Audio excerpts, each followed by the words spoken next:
Today, we mark a momentous occasion, one that actually has been in years in the making, and that literally changes the face of the George Bush Presidential Library Center.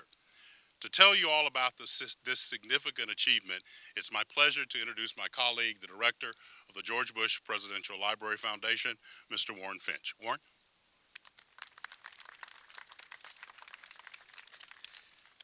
Thank you, Fred.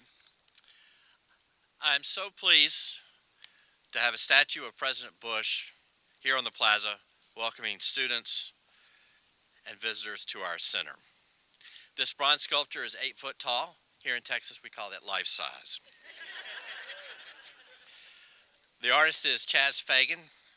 He's a phenomenal talent, and as soon as you see the sculpture, I think you'll agree with me, he's captured the likeness of President Bush. I want to thank him for his tireless work and allowing us to cast the second cast from the original molds. I'd also like to thank my deputy, Patricia Birchfield. After 40 years of service to the National Archives, she'll be leaving in about 6 weeks. This has been a dream of hers.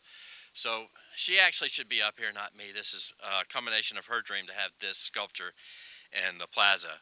Also grateful to the donors of this sculpture, John Deedy and Sean Acklam, Jim Singleton Architects, the George Bush Presidential Library Foundation, and the George Bush Presidential Library and Museum. I'd also thank the generosity of the George Bush Monument Committee in Houston for their permission to allow us to recast the statue, which is featured in Sesquicentennial Park in Houston.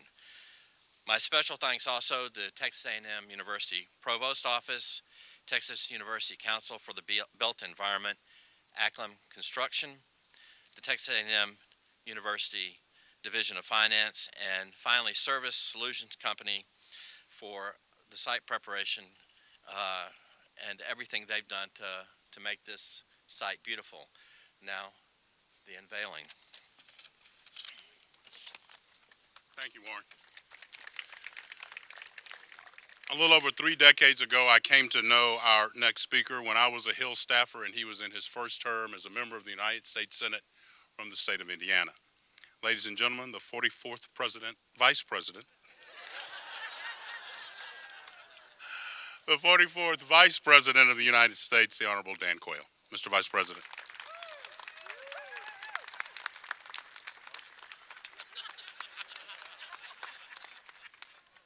Oh, how close it was. Oh, Fred, thank you very much. Mr. President, Barbara, Marilyn, friends of the President and Mrs. Bush, can you believe it's been 25 years since we were elected? It's as if it was yesterday. Now we have this wonderful weekend where we're going to go back and celebrate the 4 outstanding years. But today, and there's this afternoon, we are unveiling this statue to one of the most remarkable public servants in American history. The 41st President of the United States, George Herbert Walker Bush.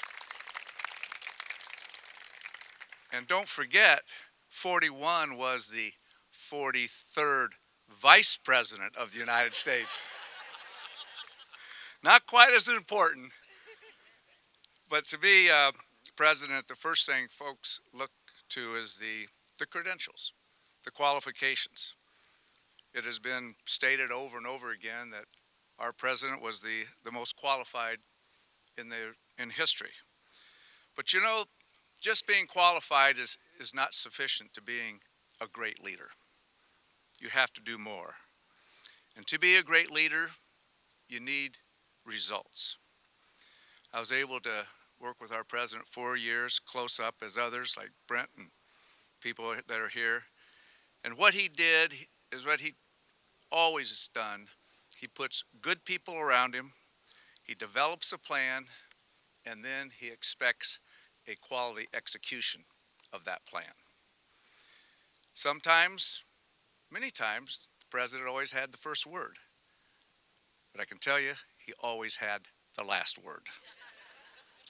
It was his plan, and President Bush had this uncanny ability to bring and to forge consensus. We would forge a consensus within the administration. And believe me, we had a lot of strong voices in the administration, different voices. But once that consensus was formed, we marched forward.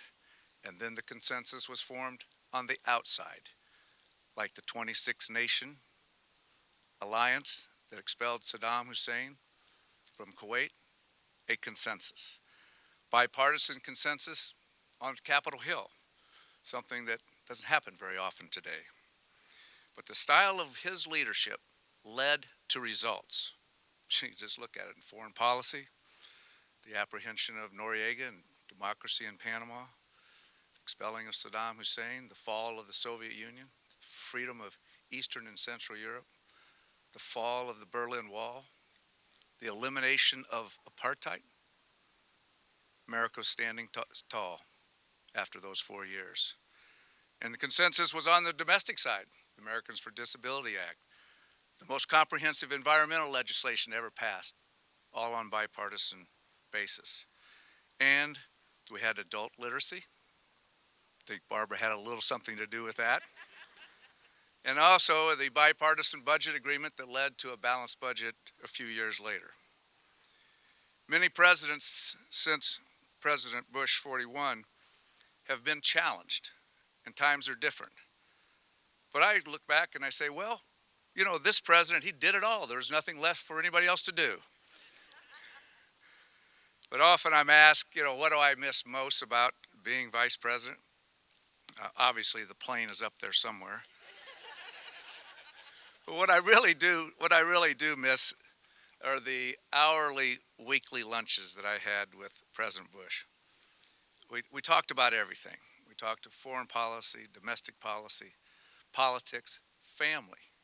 And to spend an hour every week just being with one of the most honorable, decent people that I've ever known was a real privilege for me. I've often told my children, I said, if you want a role model in life, look to President Bush. We first campaigned together, Mr. President, remember that? 1978. I was running for re-election to the House. Again in 1986 when I was running for re-election to the Senate.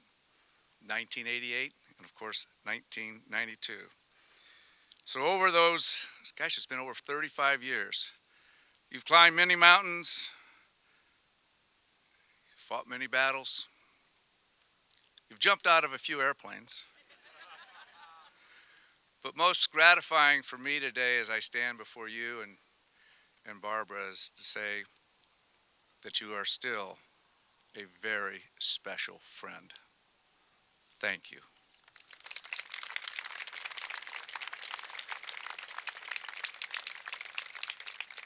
And on behalf of those who are here and those around the world, Mr. President, thanks for what you have done for America. Thanks for what you have done for the world. I can only say we love you. We honor you. Simply stated, you are the very best. God bless. Thank you very much.